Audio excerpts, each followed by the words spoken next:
अस्सलाम वालेकुम, welcome to फ़खर्स transfer. आज हम इस फंक्शन हैंडल को थोड़ा सा और एक्सप्लोर करते हैं, इस ऑपरेटर को। फॉर एग्जांपल हम ये एक फंक्शन बनाना चाहते हैं y equal to F of X equal to X square minus 5x plus 6 function handle के साथ। तो हम कैसे लिखेंगे? F is equal to at operator, variable का नाम जो कि इनपुट आर्गूमेंट होगा वो उसको यहाँ पर लिख दिया, और रिलेशन क्या होगा आउटपुट का इनपुट के साथ। तो हमने ये जो इक्वेशन लिखी हुई है एक्स स्क्वायर माइनस एक्सप्रेशन जो लिखी हुई है, ये जो एक्सप्रेशन लिखी हुई है इसको हमने यहाँ पर मेंशन कर दिया। अब अगर हम इसे इवैल्यूएट करना चाहें, एफ ऑफ जीरो फाइंड करना चाहें, तो आंसर कितना आना चाहिए? जीरो प्लग इन करके देखें 6 आना चाहिए। If we run it we will get 6। ठीक है। इसी तरह अगर आप 1 यहाँ पर पुट करें और रन करें तो ये एनोनिमस फंक्शन बनाना कितना सिंपल है हैंडल ऑपरेटर के साथ। अब हम एक और एग्जांपल देखते हैं। अब हम यहाँ पर एक साइन फंक्शन बनाते हैं या कोई भी बिल्ट इन फंक्शन जिसको हम प्लॉट कर सकें, वो हैंडल फंक्शन से कैसे बनाया जाता है। तो यहाँ पर आप देख रहे हैं कि हमारे पास मैंने यहाँ पर क्रिएट किया एक फंक्शन साइन हैंडल ऑपरेटर के साथ और एस उसका हैंडल बनाया। आप ऐसे भी क्रिएट कर सकते हो साइन फंक्शन को, क्योंकि ये बिल्ट इन फंक्शन है।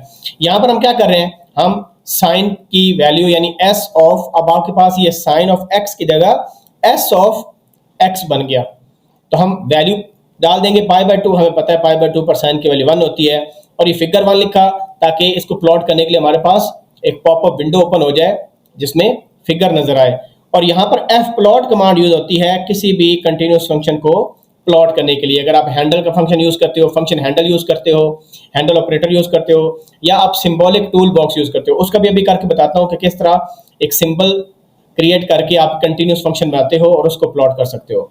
यहाँ पर हम प्लॉट का क्या, ये प्लॉट से डिफरेंट है। यहाँ पर आपके पास उस फंक्शन हैंडल जो हमने बनाया है उसका नाम डालना है, और यहाँ पर आपने रेंज डालनी है, एक्स एक्सिस की रेंज।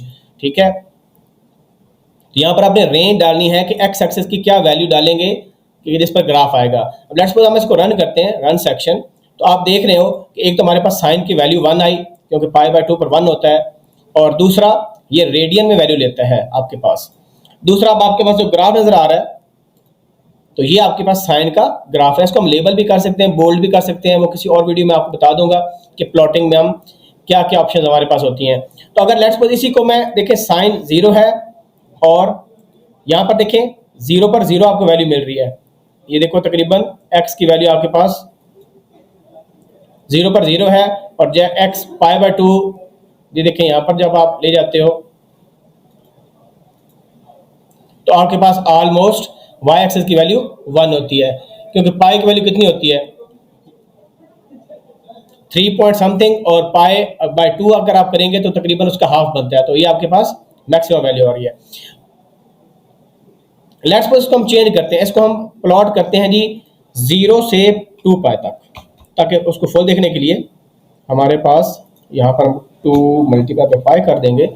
अब हम इसको रन करते हैं। अब आप क्लियरली देख सकते हैं कि आपके पास ये जो मैक्सिमम वैल्यू आ रही है, ये आपके पास ऑलमोस्ट 1 पर 1.53 आपके पास हाफ वैल्यू बनती है, π/2 इक्वल होती है, और उस पर 0.991 आपके पास वैल्यू आ रही है। अब अगर हम इसको कॉस सिंपल करना चाहें तो यहाँ पर आप इसको कॉस कर दें, और लेट्स सपोज इसका हैंडल भी हम सी बना देते हैं कॉस का, और यहाँ पर भी हम सी कर देते हैं। तो ये मैंने चेंजेस कर ली। अब कॉस की हमें पता है π/2 की वैल्यू 0 होती है। Now run it. अब देखें कॉस की 0 पर मैक्सिमम वैल्यू आपको मिल रही है, ये शो करता है बाज़ औक़ात।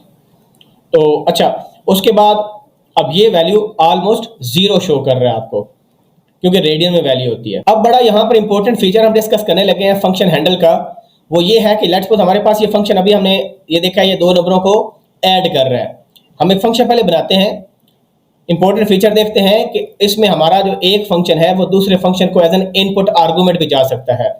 इसके लिए देखने के लिए हम सबसे पहले 2 नंबरों को ऐड करते हैं। लेट्स सपोज हमारे पास ये फंक्शन है, इसको अगर हम रन करें जो कि 2 नंबरों को ऐड कर रहा है और एवरेज कंप्यूट कर रहा है, तो आप देखेंगे कि आंसर हमारे पास जो एवरेज इन 2 नंबर की है वो 3 आती है। 4 + 2 डिवाइडेड बाय आप 2 करेंगे तो 3 आंसर आएगा। नंबर आप चेंज करें उसके हिसाब से ये वर्किंग करेगा। अब हम क्या करते हैं, हम अगर इस फंक्शन को मॉडिफाई करना चाहते हैं, हम चाहते हैं कि भाई ऐसा फंक्शन पास करें, ऐसा फंक्शन बनाएं जो इन नंबरों को इंक्रीमेंट भी करे और एवरेज भी दे। यानी इन नंबरों को लेट्स सपोज हम एक फंक्शन बनाते हैं, तो उसको करने के लिए क्या बनाएंगे, यहाँ पर देखें हम एक फंक्शन बना रहे हैं, यानी फंक्शन हैंडल बना रहे हैं बेसिकली। ठीक है, उस फंक्शन हैंडल को हम कितने आर्गूमेंट पास कर रहे हैं, 3 आर्गूमेंट पास कर रहे हैं। कौन कौन से? एक एक्स वाई आर्गुमेंट्स होंगे जो कि इस फंक्शन के आर्गुमेंट से, और साथ थर्ड आर्गुमेंट एक फंक्शन एफ है। फंक्शन एफ कौन सा है? ये जो एवरेज नंबर का फंक्शन था, यानी एवरेज नंबर का फंक्शन पास कर रहे हैं और साथ उसी एवरेज नंबर के जो दो आर्गुमेंट्स हैं वो पहले पास कर रहे हैं। जो फंक्शन हमने अभी बनाया इसके ये दो आर्गुमेंट्स हो गए, और उस फंक्शन के नाम की जगह हम एक एफ फंक्शन डाल रहे हैं, और ये क्या कर रहा है? उस एफ फंक्शन के अंदर दोनों नंबरों को इंक्रीमेंट कर रहा है, यानी आपके एक्स को भी इंक्रीमेंट करेगा और वाई को भी इंक्रीमेंट करेगा। ठीक है, अच्छा इसको हम यूज अब कैसे करेंगे? इसको यूज करने के लिए यहां पर हम फंक्शन को कॉल कर रहे हैं। फंक्शन को कॉल करने के लिए क्या मतलब? हमारे पास जो आउटपुट वेरिएबल है, यानी जो हमने हैंडल बनाया है वो हमारे पास इंक अप्लाई है। ये हमारे पास एक हैंडल बन गया। इस हैंडल में अब हमने कितने आर्गुमेंट देने हैं? 3 आर्गुमेंट देने हैं। पहले आर्गुमेंट जो 2 होंगे वो नंबर होंगे, एवरेज नंबर की इनपुट्स होंगी, और थर्ड उस फंक्शन का नाम जिसके ये दोनों आर्गुमेंट्स थे। तो फंक्शन का नाम था एवरेज टू नंबर्स, तो ये मैंने पास कर दिया। अब हम देखते हैं इसको रन करके। अब अगर हमने इसको रन किया तो आप सिंपल ये देख रहे हैं कि ये जो पहला आंसर आया ये तो उस नंबरों की एवरेज थी। लेट्स सपोज इसको मैं अभी सेमीकोलन लगा देता हूं। अब दोबारा रन करें तो आपके पास आंसर कितना है? 4 क्यों आया? क्योंकि हमने जब 4 और 2 अप्लाई किया तो इसने 4 को इंक्रीमेंट करके कर दिया 5 और 2 को कर दिया 3। तो 5 प्लस 3 कितना होता है? 8 डिवाइडेड बाय 2 आंसर कितना आ जाएगा? 4 आ जाएगा। लेट्स आई चेंज इसके नंबर, इसको 10 कर देते हैं और इसको कर देते हैं 5। ठीक है, अब आप ये एक्चुअली ये क्या करेगा? ये करेगा कि आपके पास 11 और इसको इंक्रीमेंट करेगा, आंसर 16 आ जाएगा, 17 आ जाएगा। ये 10 दिया हमने तो उसने 11 बना दिया, 5 दिया तो इसने 6 बना दिया, और डिवाइडेड बाय 2 तो ये हमारे पास आंसर कितना आ जाएगा? 17/2 8.5 आंसर आ जाएगा। ये देखें 8.5 आ गया। तो ये फंक्शन क्या कर रहा है? इस फंक्शन के अंदर, यानी जो इंक अप्लाई हमने एक अलग फंक्शन बनाया, उसके जो आर्गुमेंट्स हैं उसमें जो राइट मोस्ट है, ये जिस फंक्शन को हमने चेंज करना है उसका नाम दिया, और उस फंक्शन के अपने के आर्गुमेंट से एक्स वाई उनकी वैल्यूज डाली। लेट्स सपोज यहां पर मैं डाल देता हूं 2 और 3, और अब आप चेक करें तो 2 और 3 को पहले ये ऐड करेगा, 2 को कर देगा 3 और 3 कर देगा 4, तो 7 आंसर आ जाएगा। 7 को 2 से डिवाइड करेंगे 3.5 आ जाएगा। आप लेट्स सपोज यहां पर कर दें 5 और यहां पर आप कर दें लेट्स सपोज 7, तो ये आ जाएगा 6 और इसका 8 और आंसर 7 आ जाना चाहिए। तो ये देखें 7 आ जाए। तो ये कितना इंपॉर्टेंट फीचर है और स्ट्रॉन्ग फीचर है, पावरफुल फीचर है आपका फंक्शन हैंडल का, कि एक फंक्शन को हम दूसरे फंक्शन में एज एन इनपुट आर्गुमेंट भी पास कर सकते हैं। अब यहां पर हम ना फंक्शन हैंडल से डिफरेंट जो continuous time built in signals होते हैं उनको हम लिखते हैं, कैसे लिखेंगे और उनको प्लॉट कैसे करेंगे। तो सबसे पहले हम देखते हैं सिग्नम फंक्शन हमारा कैसे होगा। तो सिग्नम फंक्शन के लिए सबसे पहले हम लिखते हैं सिग्नम साइन, और फंक्शन के लिए fn लिख देता हूं, इज इक्वल टू हम एट ऑपरेटर यूज करेंगे, यहाँ पर वेरिएबल का नाम लिखेंगे, और जो फंक्शन है वो बिल्ट इन फंक्शन हमारे पास साइन ऑफ t। ये फंक्शन हमने बना दिया। अब इस फंक्शन को प्लॉट कैसे करेंगे? हम लिखेंगे f प्लॉट, और हम फंक्शन का नाम लिखेंगे जो हमने बनाया साइन अंडरस्कोर fn, और साथ हम इसमें क्या दे देंगे? एक्स एक्सिस की जो हमारे पास लिमिट्स है वो हम अप्लाई कर देंगे। अब हम इस सिंपल जो फंक्शन हमने सिग्नल फंक्शन बनाया और उसको प्लॉट किया, इसको हम रन करते हैं। तो अभी आप ये देख रहे हैं इसका ग्राफ जो है -5 to 5 एक्स एक्सिस की वैल्यू है और -1 to 1 वाई एक्सिस की वैल्यू है, और ग्राफ आपको बिल्कुल बाउंड्री पर नजर आ रहा है। इसको हम डिफरेंट लाइन स्पेसिफायर्स और मार्कर्स यूज करके और कलर्स यूज करके बोल्ड भी कर सकते हैं। ये अभी मैं आपको दिखाता हूँ कैसे करते हैं। तो ये मैंने कुछ चेंजेस कर ली अपने सिग्नल फंक्शन में उसको बेहतर प्लॉट करने के लिए। यहाँ पर मैंने फंक्शन डिफाइन किया था।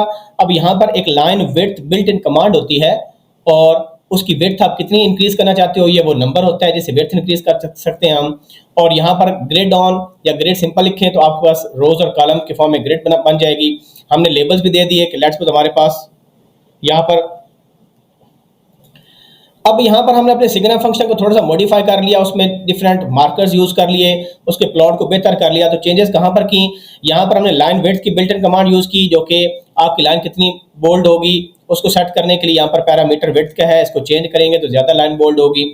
उसके अलावा ग्रिड ऑन का ऑप्शन आपके पास होता है कि अगर आपको आंसर में जो प्लॉट है उसमें ग्रिड चाहिए तो आप ये कर सकते हो। लेबल में एक्स एक्सिस में टाइम हमारे पास है और वाई एक्सिस में सिग्नम फंक्शन है जो कि साइन ऑफ टी है, और ये टाइटल भी हमने दे दिया। और उसके अलावा हमने कुछ और प्लॉट की प्रॉपर्टी, उसको बोल्ड वगैरह पूरे प्लॉट ताकि हमारा बोल्ड हो जाए, उसका फॉन्ट वेट हमने सेट कर दिया, फॉन्ट साइज हमने 12 कर दिया। और ये जो है ना GCA, ये बिल्ट इन कमांड होती है, इससे आपके जो एक्स एक्सिस है वो सेट होता है, आपका जो कंट्रोल है एक्स एक्सिस का उसको हम एडजस्ट करते हैं। और वाई लिम है एक्चुअली वाई एक्सिस की लिमिट को एडजस्ट करने के लिए। मैंने -1 से 1 आप देखेंगे वाई एक्सिस की बाय डिफॉल्ट थी, इस वजह से हमारा जो पिछला ग्राफ था वो बिल्कुल बाउंड्री के ऊपर आ रहा था।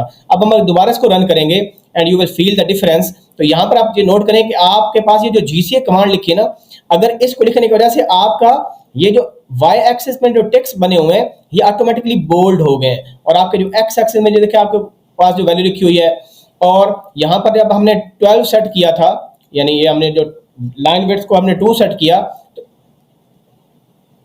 अब हम इसको रन करके देखते हैं कि क्या डिफरेंस आता है प्लॉट के अंदर। तो जब हमने इसको रन किया तो यू विल फील के आपके पास काफ़ी बेहतर चीज़ें आ रही हैं जो कि पहले ग्राफ में नहीं थी।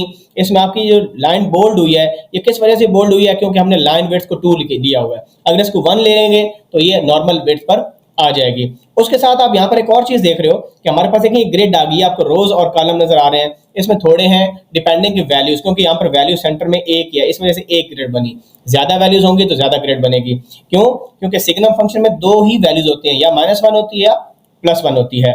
उसके अलावा हमने लेबल्स डाल दिए, और ये जो आपके पास जो ये सेट GCA की कमांड है ये एक्चुअली क्या कर रही है, अगर आप अपने ग्राफ को देखें तो ये आपके ये जो वाई एक्सिस की वैल्यू है और एक्स एक्सिस को बोल्ड कर रही है। लेट अज्यूम कि मैं इसको कमेंट करता हूं और फिर मैं रन करता हूं एंड यू विल फील, आप देखें आपके पास ना तो टाइटल बोल्ड हुआ, ना तो आपके पास एक्स एक्सिस का जो आपने लेबल दिया वो बोल्ड हुआ, ना वाई एक्सिस का लेबल बोल्ड हुआ, ना तो आपके पास वाई एक्सिस का लेबल और वैल्यूज बोल्ड हुई जो टेक्स्ट लगे हुए हैं, ना ही एक्स एक्सिस पर जो लेबल है और वैल्यूज है ये भी बोल्ड नहीं हुई। तो ये जो सेट GCA है ये आपकी एक्सिस को एडजस्ट करने के लिए उसके पैरामीटर्स को, उसके फॉन्ट साइज को और फॉन्ट वेट को यूज होता है। लेट्स सपोज आप इसको मैं चेंज कर दूं, लेट्स सपोज इसको मैं कर दूं 1, तो तब आप इसमें फर्क देखें। नाउ रन इट, तो आप देखें नॉर्मल विड्थ आ रही। तो ये जो मैंने यहाँ पर जो चीज़ चेंज किया वाई लिमिट, ये अगर मैं इसको कमेंट करता हूँ तो आपको बाउंड्री पर लाइन नजर आएगी, तो ज़्यादा विजिबिलिटी इसकी नहीं है। या तो आप ये जो यहाँ पर हमने लाइन विड्थ को यूज़ किया उसको इंक्रीज कर लें अगर बाउंड्री पर देखना चाहते हैं। लेट्स सपोज मैं इसको 3 कर देता हूँ and then you run it again, तो अब देखें या तो आपको या क्लियरली विजिबल है, लेकिन बेहतर है कि एक्सेस ऐसे एडजस्ट करें कि आपको वो वैल्यू सही रीड करने में हेल्प हो। तो इस तरह किसी भी बिल्ट इन फंक्शन को हम बनाकर उसको हम प्लॉट करते हैं फंक्शन हैंडल को f प्लॉट से, और डिफरेंट जो आपके पास प्लॉटिंग के पैरामीटर्स हैं उनको इस तरह सेट करते हैं। थैंक यू वेरी मच, अल्लाह हाफिज़।